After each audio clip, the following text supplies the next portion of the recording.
Oh boy, I didn't think I was ever going to be talking about this on my channel, but more the fool is me, I suppose. I started playing Final Fantasy XIV on stream, and then started playing it off stream when life got a bit too hectic. Then kept playing it, and yeah, it's safe to say I got a bit roped in. Now, before you go into this wondering if I started getting into this thanks to the apparent flock of players moving to Final Fantasy XIV from World of Warcraft, the answer to that is no. I do not have, nor have I ever had, a World of Warcraft account, so I'm going to need you to get all the way off my back about that. The point of that aside was to make you aware that I'm not playing this game from your typical MMO player's point of view. I don't even know what the hell copium is. Besides Final Fantasy XIV, the only other MMOs that I've ever played were the Shin Megami Tensei MMO, which my computer couldn't really handle, and I honestly didn't actually care for, and Star Wars The Old Republic, which I've never actually played for its stellar MMO gameplay, and more enjoyed due to its story, as silly as it could be at times. So with that in mind, I'll be looking into this from an enjoyer of fun stories and characters in their games, instead of one with a huge MMO focus. With that groundwork out of the way, let me welcome you, Warriors of Light, as we jump into the land of Eorzea for this Final Fantasy XIV, A Realm Reborn, Retrospective.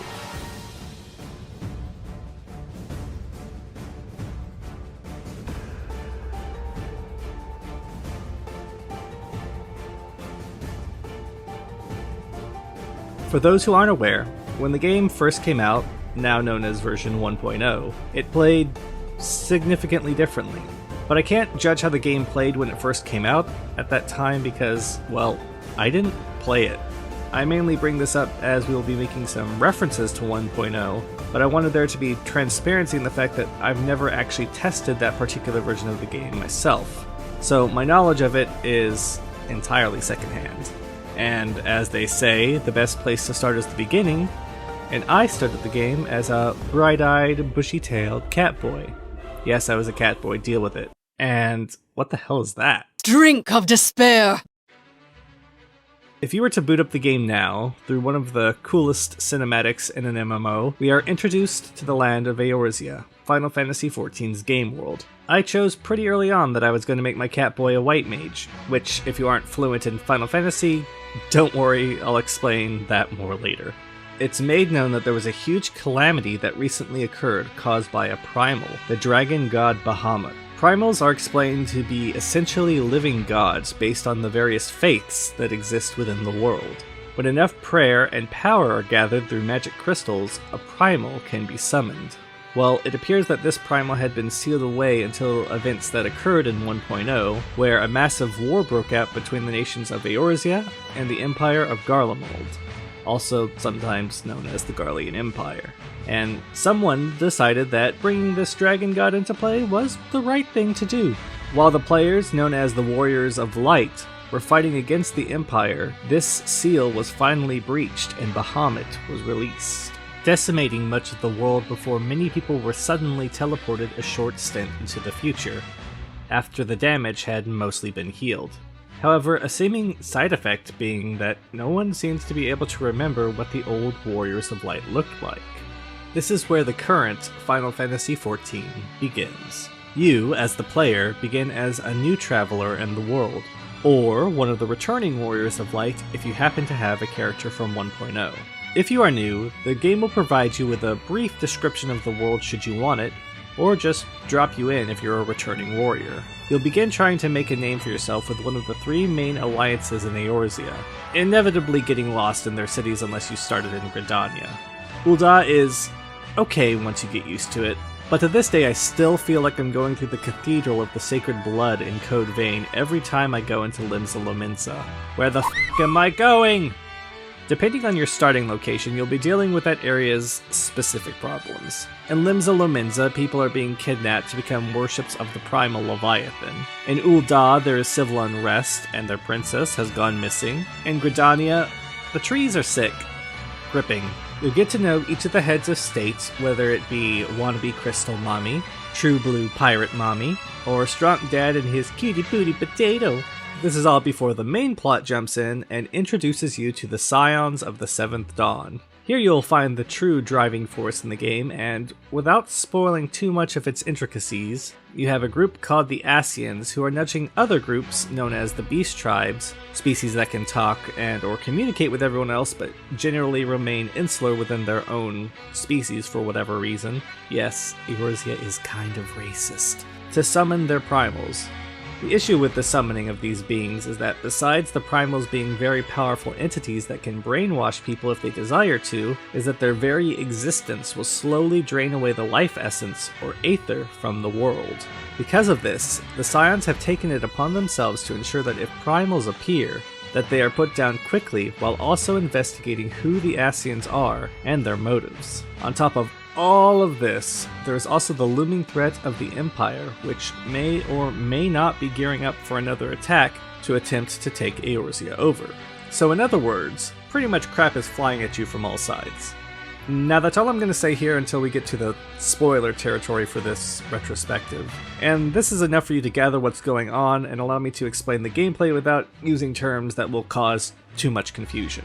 While I will say this isn't the easiest Final Fantasy story to pick up, I was able to understand it and get around the main concepts and ideas with relative ease. I also found some of the side story content endearing, though it took me a shamefully long amount of time to differentiate the main story and the side story.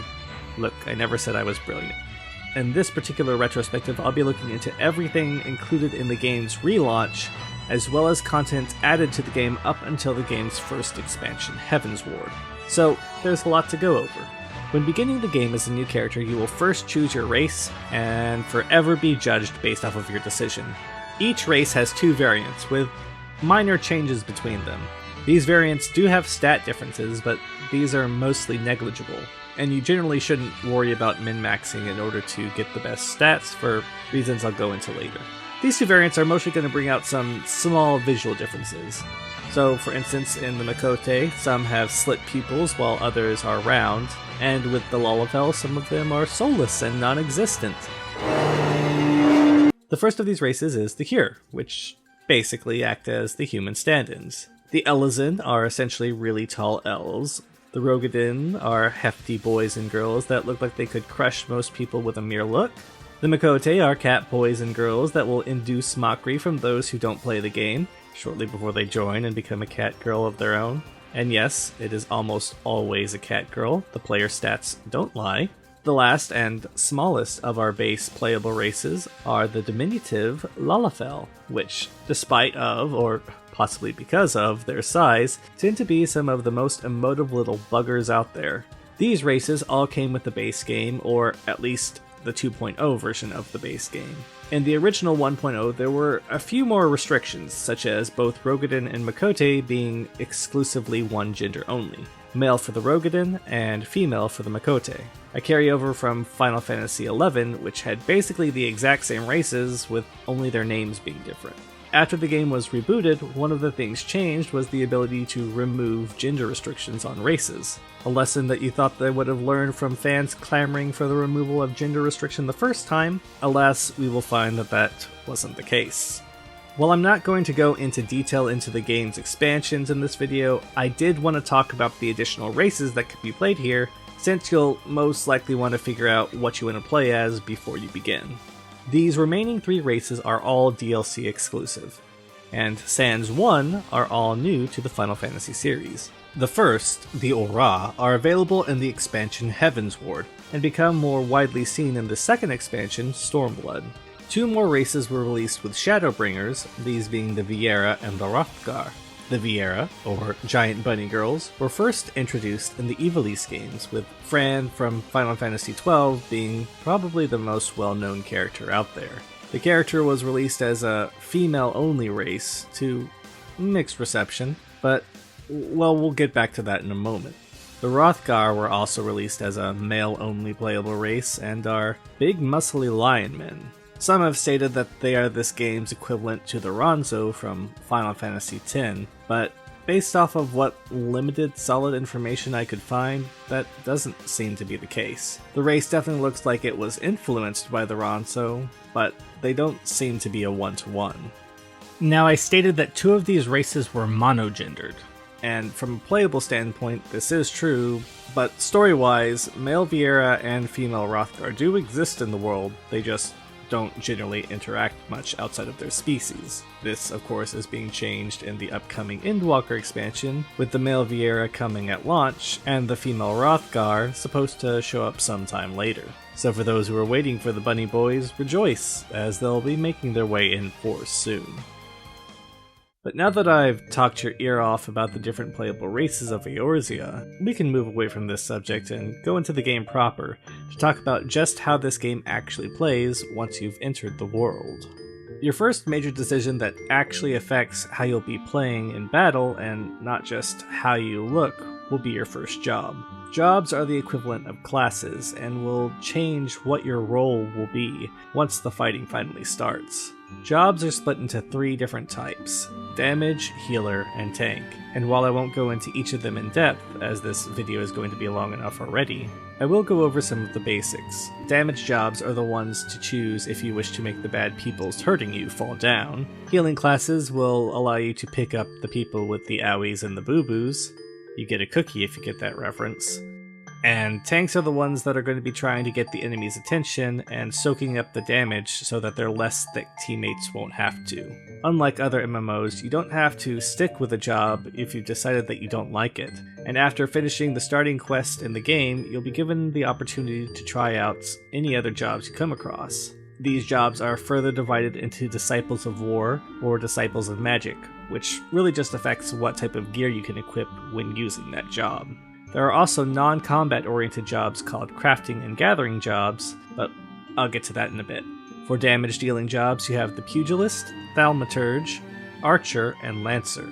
Pugilist and Lancers being close-up fighters that eventually become the Monk and Dragoon classes. Thaumaturge is a magic damage dealer that eventually becomes the Black Mage, and Archer being a long-range damage dealer that eventually becomes the Bard, a class people only play because it allows them to join a band of potatoes. Healer classes are separated into the Conjurer, which eventually becomes the White Mage, and the Arcanist, which uniquely can specialize in either healing or offense, as it has 2 advanced versions of its class, the Scholar and the Summoner. Tanks get their choices between the Marauder, which becomes the Warrior, and the Gladiator, which eventually becomes a Paladin. After you've leveled up at least one of these classes to level 10, you'll also obtain the Rogue class, a melee DPS that becomes a ninja later on. There are additional combat jobs that you can obtain in time, but they weren't available in the base game, so they'll have to wait until their own retrospective video. Choosing a starting job also somewhat affects how the start of your journey begins, as well as your starting city, which doesn't really matter in the grand scheme of things, but just be aware it will affect which area you're going to primarily be playing in early on. Gladiators, Pugilists, and Thaumaturges will start in the desert area of Ul'dah. Marauders and Arcanists will begin in the coastal city of Lim-Zolominza, and Conjurers, Lancers, and Archers will begin in the forest realm of Gridania. So if you're unsure which job you want to start with, you could always just choose one based off of which starting location you like most. Look, I know a lot of us are indecisive, I'm just trying to help. After you've chosen which jobs you want to stick with, you'll be introduced to quests specific for that particular job that you must, and I repeat, must complete if you wish to be proficient at the job in question. The reason for this is that you do not unlock new abilities in your job class solely by leveling that class. Leveling up will provide you with stat bonuses for your character, but actually unlocking new abilities for your class will require you to do the class story quests associated with it. So make sure you don't neglect them, or you could find yourself getting into raids or boss fights that you simply aren't equipped for. Not that I did that. To be fair, I had been mostly keeping up with my side quests. There was just one that I had neglected to do, and it happened to be a pretty important one. For all starting classes, you will reach a point around level 35, where your starting class becomes a more powerful version of that same class. In my case, my Conjurer became a White Mage, but I was in the middle of a quest chain to fight the Primal Titan, and I didn't want to leave the area just to come back. But it ended up that this quest gave me a more powerful heal and a regeneration ability that was very useful for this fight, so yeah, don't be like me. So if it weren't obvious, I first played through most of the main game as a healer. but I have been going through the game with another character as a tank. You can play the game and have every class under one character, but I don't know, having one character conquer healer classes, one for tanking, and one for DPS seemed more appealing for me. Plus, it gave me an excuse to play around with character creation more, and to play through the game as a bunny when the time comes. Now, the biggest problem I have with the game, and I think it's one that a lot of people have gone through, is the fetch quest nature of the base story. And this is, without a doubt, going to be the biggest hurdle for anyone who is interested in jumping into the game, but is unsure whether or not they would actually enjoy the main gameplay loop. Generally, the way the game works is you do some basic BS quests where someone says, "Hey, go get me this thing," or "Hey, go kill these enemies," and then you come back and move on to something unrelated. This will continue ad nauseum until you start a story or group instance. The game does try to poke fun at itself a bit later on, but, well, look, recognizing the quests are super dull early on is nice and all, but it still doesn't excuse them after the fact. Apparently, many of the unneeded quests have actually been removed, along with some minor plot points, to reduce the amount of fetch quests that happened and speed the story along. And while it may be lamentable that these were lost, I think that if it helps the game's pacing, I'd have to say this is probably for the better. The highlights of the various quests that you're going to go through are the dungeons, raids, and primal fights that you have to complete. Dungeons are usually a 4-person affair with 2 DPS, 1 healer, and 1 tank that you will go through defeating enemies and completing objectives before usually fighting a boss at the very end. Primal fights are the big bosses of the game and often have more complex mechanics that you need to be aware of. As you progress through the game, you'll be able to play against harder versions of these battles that will provide different mechanics and, usually, better rewards. Early on, these are pretty easy, if still entertaining, but can become distressingly complex later on. I'm looking at you, Neil Van Darnus. Once you've finished the game's first main story, things start to feel a lot less grindy. Plot points seem to come at you faster, and it felt like there was a lot less go get this thing and take it to this person. They still happen, just nowhere near as often, or at least it felt that way. Also, the amount of side content that you can do opens up significantly, from optional raids that you can do to just fun little side stories that you can get involved in. One of the big ones being the Coils of Bahamut, which honestly has no reason being optional, considering how plot relevant it is.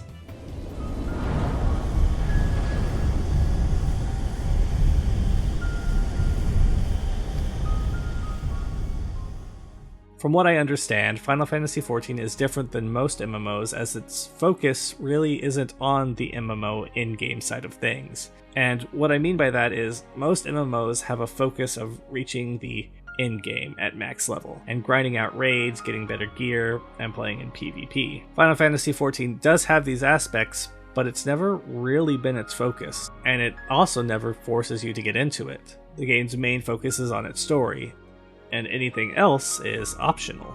So there's never any race to get to current in-game content. You can do things at your own pace. You may even eventually get into Final Fantasy's side activities of fashion wars, trying to get rare mounts, or just helping out players newer than you. Your way of playing may involve all of these aspects of the game, but it's never imposed upon you. Also, if you wish to take a break from the main game's story campaign, you can instead enjoy some of the side activities in the game, and there are a lot. The Gold Saucer is a giant mix of different mini-games and side activities that you can involve yourself in, including racing and jumping puzzles, among others. Gaining currency exclusive to this area will allow you to unlock unique items that, while usually quirky in design, can be fun to spruce up your favorite outfit. PvP is, of course, an option for those who wish to jump into it. Having any race capable of doing any job means you aren't pigeonholed just based off of the character you decided to play as. If you're like me, you can also fall into the massive hole that is Final Fantasy XIV's crafting system, and okay, well, there's only one real way to say this. If you're thinking about crafting in Final Fantasy, then you're either going to want to go all in, or stay the hell away. Crafting in any one particular category in Final Fantasy is possible, but will be significantly easier if you are working on all crafting and gathering jobs simultaneously. The reason for this is, when crafting, you may be able to do a bit on your own while doing only one job for a while, but eventually you'll run into needing materials that require at least one of the other jobs to complete. So, for instance, you may want to finish these classless low-ride pants, but in order to do that you're going to first need to gain a certain type of gold, which must be mined by the miner class, then created by the goldsmithing class. And while on that subject, I'd argue that the armor, goldsmithing, and blacksmithing should have a lot more overlap than it actually does. You can also purchase these ingredients as needed if you stick to one job only, but be prepared to pay other players through the nose for some of these items, as higher class items often run for a very high price. Not completely surprising, since certain materials will only be able to be obtained in-game at certain specific times and in very limited amounts. But you won't actually reach this point until around level 50 or so. So beware if this is the road you wish to take. Visually for me, this game is somewhat of a mixed bag. The actual art style is pleasing enough, with a world that is bright and vibrant. It isn't trying to tread into hyper-realism like Final Fantasy 13 or 15. I mean, you kind of realize this the first time you see a guy with their shirt off and realize that no one has any nipples. There are, however, some shamefully low texture resolutions and draw distances in the base game. I know why this is, as they had to get the game working on the PS3, but it has since then stopped being supported, so I'd figure that at least at some point an official option to increase these resolutions on the PC version of the game might happen, but no luck so far. There are, of course, ways to get around this, as people have modded the in-game textures in various ways, but since this is an MMO, this isn't without risk. While the devs have stated that they don't really care about people modding the game as long as it doesn't affect the gameplay, they reserve the right to change their minds on this at a moment's notice. I've also heard that you can sometimes run into issues with the game not running correctly after going through one of its mini updates, so just be aware of this if you decide to go down this route. With that being said, despite these downsides, the presentation here is pretty freaking awesome. Character designs really show off their personality, and creatures of all kind look fantastic. Yes, some monsters do have reused base models, but that's not exactly new to Final Fantasy, or video games in general. And even so, there are still plenty of unique creatures there to spice things up. Is that all? Is that all? Actually, no. There's still one aspect of the game that I haven't even touched yet, and that's the music. While the primary themes for the game are, and always have been, credited to Nobuo Uematsu, the head composer for Final Fantasy XIV is Masayoshi Soken. And after hearing about everything he went through in 2020, I mean, man was in the middle of a worldwide pandemic, as we all were. He had been diagnosed with cancer, and was still working without telling most of the people that he worked with.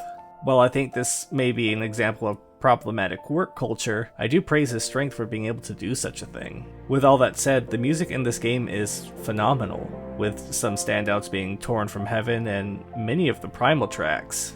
I mean, really, you just have to hear them to fully experience them, though YouTube may object. And if it does, I'm sorry, but I may have to cut them out and upload the unedited version to my Patreon. But even if that's the case, and you don't feel like supporting these videos in that way, there are still plenty of locations that you can hear these songs, and even if you have no intention of playing the games, I'd recommend giving the songs a listen through, because they are fantastic. I mean, give these a listen.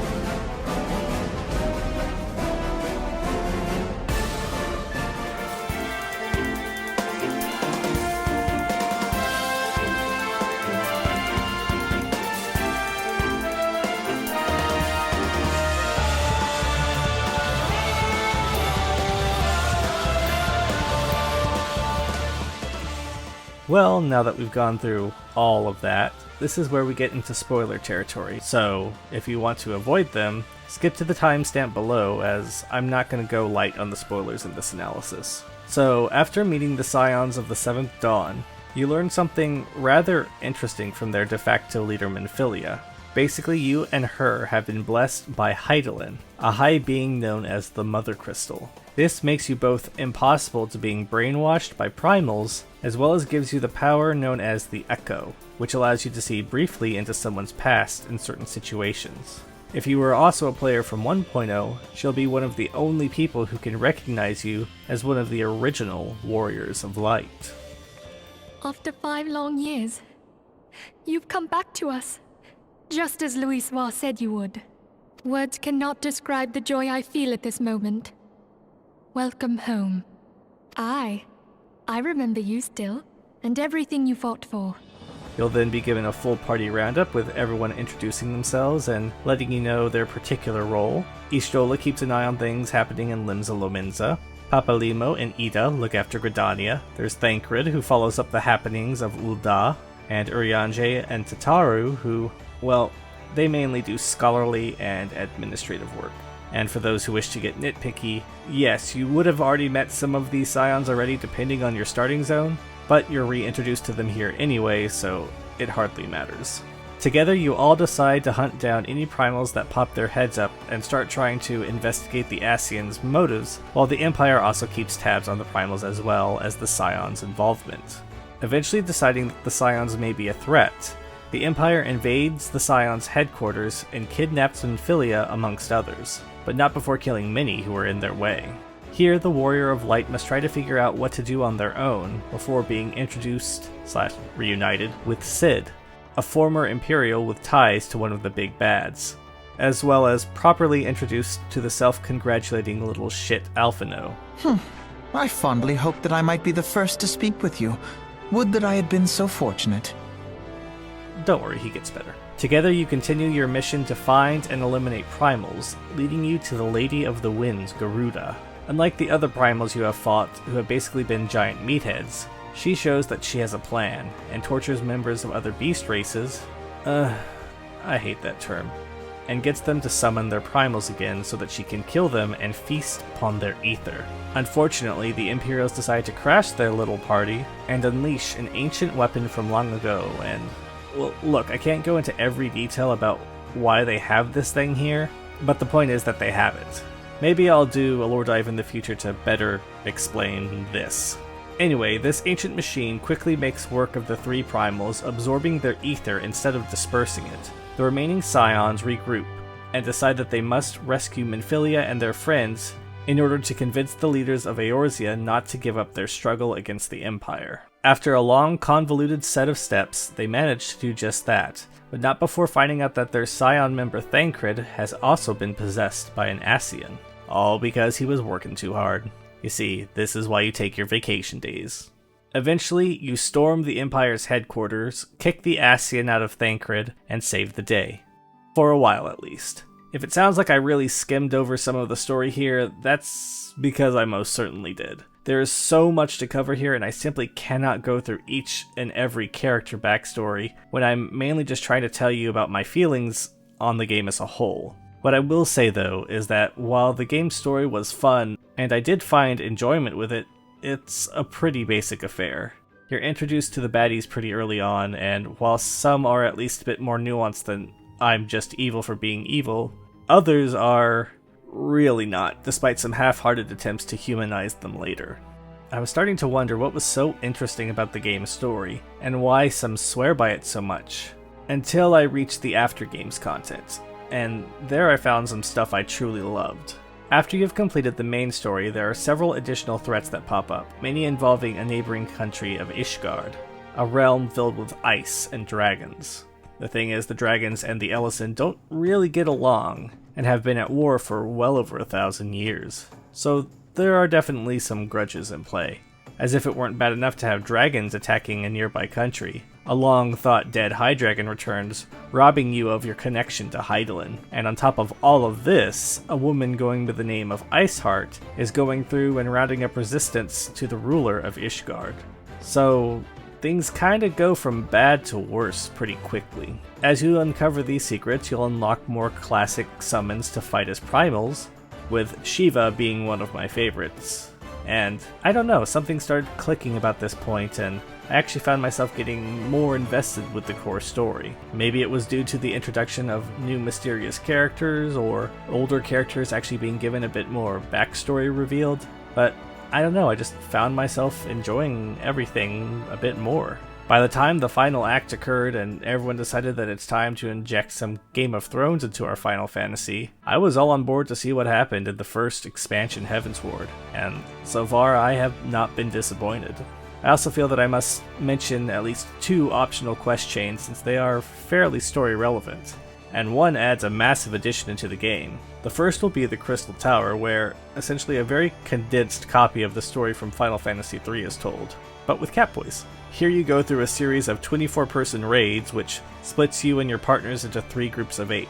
You'll then have to work not only with your own party, but both of the other parties to clear the content. Before, of course, everything wraps up and all characters go their separate ways. It was nice to meet you, Graha. Too bad we'll never see you again. The second are the Coils of Bahamut, which, as I mentioned earlier, despite its long and oppressive nature, really has no reason to be optional content. So much of the game's base story gets wrapped up here, and what happens during it has far-reaching implications, so yeah, give it a shot. I highly recommend it. With all that said, I guess it's time to put a neat little bow on my feelings for the game.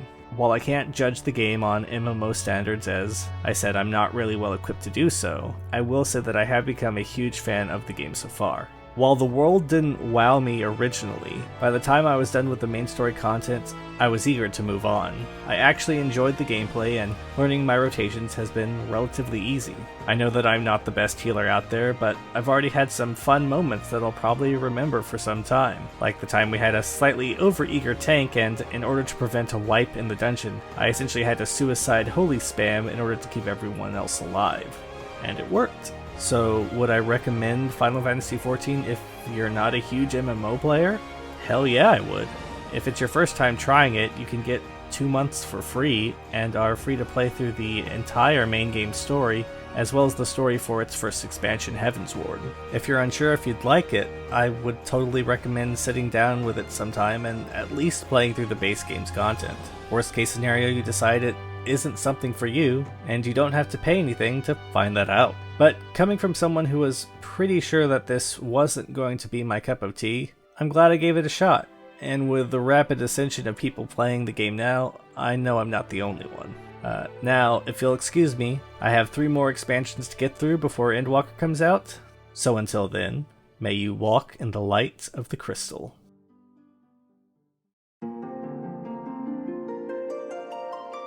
Hey there, thank you for watching my first retrospective on the channel. I've been meaning to do this one for a while, and the fact that the first one I got to do was for Final Fantasy XIV is a shock to me, as it probably is to many other people who watch my channel. I may come back to do a retrospective on the next generations as well, but that'll depend on how well this does and how fast I can get through those expansions. If you would like to show your support, you can do so by joining my little band of Patreon followers, including Cornick, Jack Freeman, newest contributor Roman Blunt, as well as JTG. Doing so will help me in making content like this, as well as giving you some voice as to where I start leaning towards moving forward. In the meantime, I think a very different game is calling my name to be analyzed and looked into, and hopefully I'll be able to get that up around the same time next month. So until then, I thank you all for watching, and I'll see you next time.